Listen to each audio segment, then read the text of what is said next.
Hey, what's up, you all? It's Jay Prince coming at you again. All I have to say is I have to get into Love and Hip Hop 2 and 3 episodes, okay?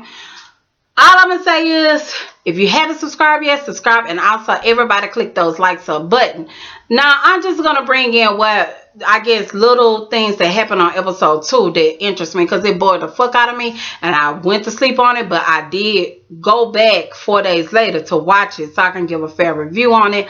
But all I'm going to say is Naya, the stripper rapper girl who is on here now, so rich, I guess, to kick rocks, because he's nothing but a creep. He sleep with his artists and she ain't trying to work with him. So I was like, okay. Now Saigon and his baby mom, Erica J, it shows that, he has a son by her.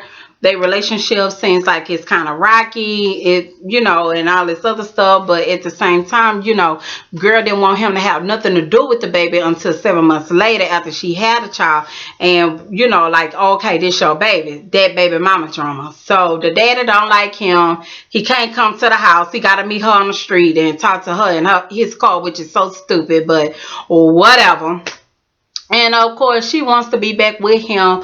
And, they could be a family and all this other stuff, okay? Now, Erica and Naya is supposed to work together. Joe and Tahiri, Joe is trying to make better steps into making deposits in his relationship with Tahiri and giving her, I guess, make a gift of custom jeans. So that was cute. And also Peter Guns still trying to manipulate Amina and Tara, which is getting on my damn nerves. And we all know that scene at K. Michelle party of her not going in was so scripted, because it was just like, how you pull up at the right time and stop this girl from coming in? Okay, you say Rich gave you a call, but I'm like, yeah, somebody probably gave her a call and told her ass not to go in yet, just stall outside for a moment. Because that right there, it was like, I'm so over it, like, he needs to tell this girl. And the nerve of Peter not wanting Amina to tell nobody. Like, he gave her some rules to not tell, one of the rules was not to tell anyone that she was married, they were married or whatever. And it's just like, you got your nerves. Like, this girl clearly seems like she's in love with him and she loves him, and she's just buying the lies that he's telling her, but it's like it's getting on her nerves, and it's like it's more than enough time, and I'm tired of it, and you need to let her know. Now, Peter did do an interview on the Breakfast Club and saying that Moni actually wanted them to wait for everything to pop off on the show. So that was kind of interesting to see on here. So it's like, whatever. And I guess that's basically it on episode 2. And also Naya and Erica was supposed to be getting together, doing a little, I guess, a song or something. But episode 3, you see where she's talking to Joe about doing Naya talking to Joe about doing I guess a song with Erica. She like, yo, she ain't taking it serious. She not answering her phone. I'm texting her and it's like, she's ignoring my calls. So Joe like, nah, like, why work with her? Like, clearly, like, who is Erica Mena? You know what I'm saying? Like, she's trying to get up there too. So I'm like this with Erica J and Saigon. She didn't want to give him a blood test like he wanted, but I guess her friend talked her into it. So she was like, you know what, I guess I could consider giving him a blood test. So it's like, why you didn't want to give him one already? If you don't have nothing to hide, it should have been a thing. But I think it's a little inkling like she ain't really for sure if he is the daddy, okay? Now, what was interesting with me, I have to go back to this Naya chick and Erica. When they finally meet up again after Erica went on her date with her new woman that she trying to recruit, that because the girl say she ain't never been with a woman before, she ain't never been on no date, but Erica is working her magic, and it look like Erica gonna have her on that other side. Now her and Naya have a meeting in the studio, and Naya was like, she just want to make sure that they are on the same page, like, you serious as much as I'm serious. But Erica was feeling herself and was like, nobody know you, like, they like Clearly, everybody knows Erica's. You know, she was like, you got what, 1 or 2 spins? I got 5 spins or whatever. It's like, girl, really? It was like, really, Erica was putting on, and I was like, bitch, you can't sing. You know what I'm saying? It looked like with Naya, it seems as though that she has a little something there. Okay, she has potential, but way more than what's that chick, Erica. It's like, Erica, clearly you need to be auto-tune, boo. You cannot sing on not acapella, no ma'am. But I didn't like that. I didn't like that. Like, she thinks she big and everything, and she was like, her and Rich was getting this money, and she still getting her money. You know, she doing her modeling and all this other stuff. And Naya was like, they don't need to work together. You know, so that's how that played out. Now, what was interesting was Peter came and told Tyra, like, you know, he been smashing homegirl, Amina. No, Peter, you failed to tell her you married her too. Which I felt some kind of way. Amina asked him, did he tell it? No, he didn't tell her everything. So, of course, shit pops off when Yandy and Rich goes to Amina's gig to hear her, because, of course, they scouting for talent. Yandy already have her reservations up on the girl because Tyra is her friend. But at the end of the day, it's like, you know, I want to be loyal to my friend, and I don't want to be in this bullshit, and I got to see how this girl is, but I'm all about the talent. You know, I don't want to be in that mess, but I'm all about the talent. Like, you know, she need that money. So I understand, like, hey, Yandy got a baby, she got to help Mendices with his lawyers and all this other stuff. So, hey, sink or swim.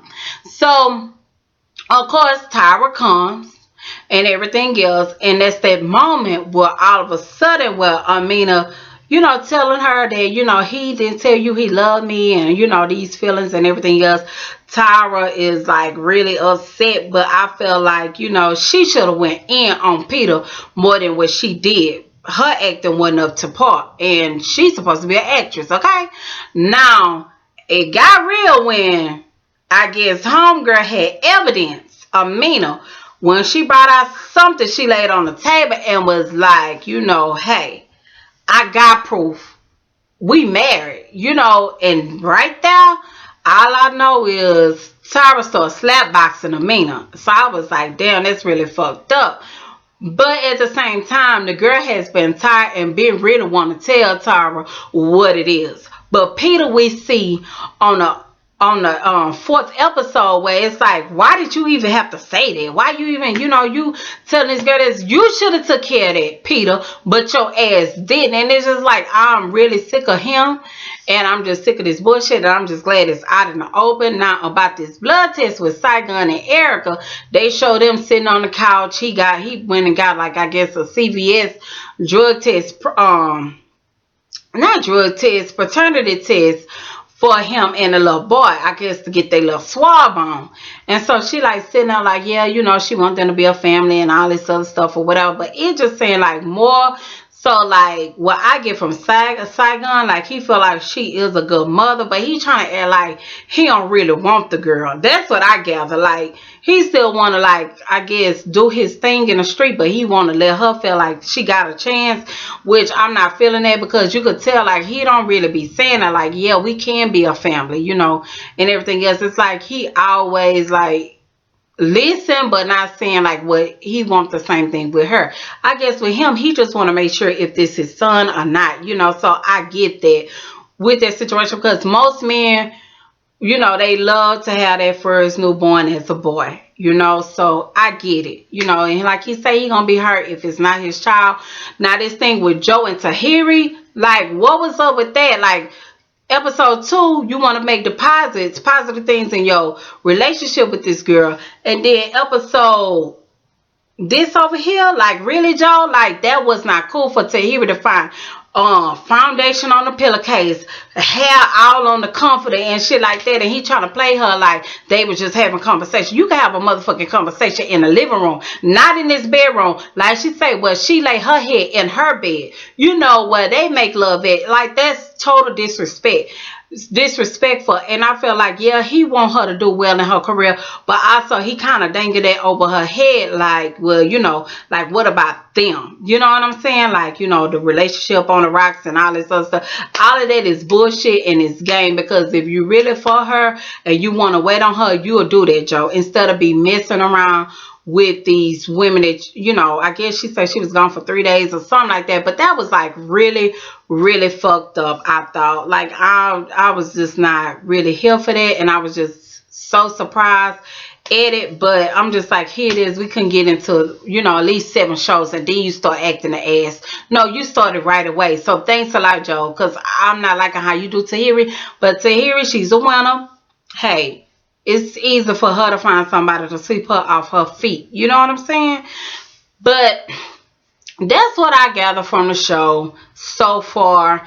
And I'm just like ready for other things to start popping off and see what other drama that they may have. Because really, I'm over Peter and Amina and all this other stuff. But I can understand why Tara feeling the way that she felt, because she been with this man for 13 damn years. And that's why I feel like that marriage with Amina is fake as fuck. He married her because for her green card, so she could be over here, because he see dollar signs in her.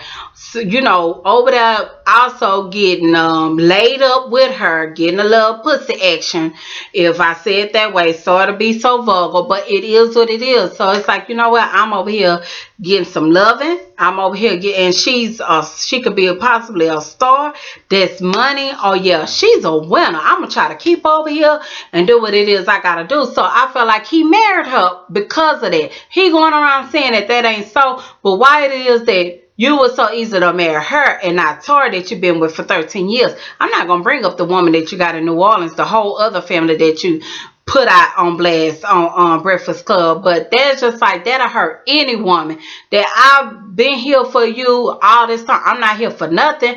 I want to be married to you one day and everything else. And I've been holding it down. And all of a sudden this other woman come and tell me that you married her. So it was like, you know, Amina, hey, she probably didn't know Tara was gonna go off like that and slap the fuck out of her the way she did, but she did. But I just feel like that was fucked up. So y'all tell me what y'all thought about the show. But I'm gonna stay tuned, and like I said, I want to hear from y'all. All right, holla.